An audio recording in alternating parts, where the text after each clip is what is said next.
Za 7 rostromama, za 7 pletama, stál barák.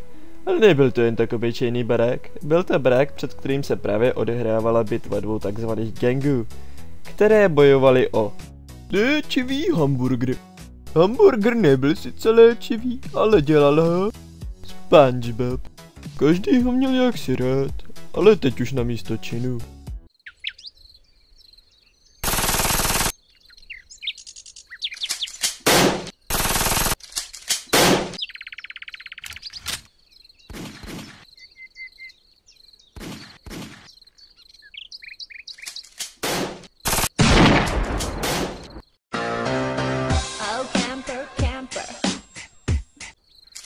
Míčo, sniper! Potřebujeme posily. Rozumím. Do boje!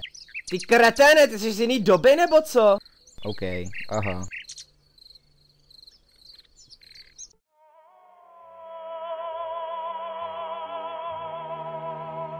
Ty debile z jiný doby, vypadni!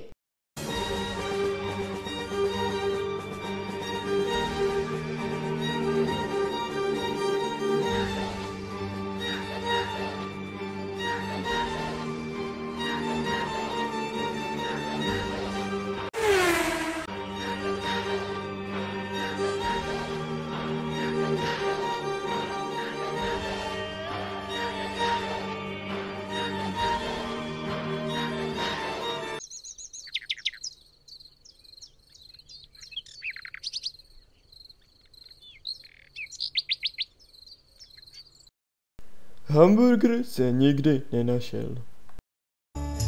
This is the end, beautiful friend.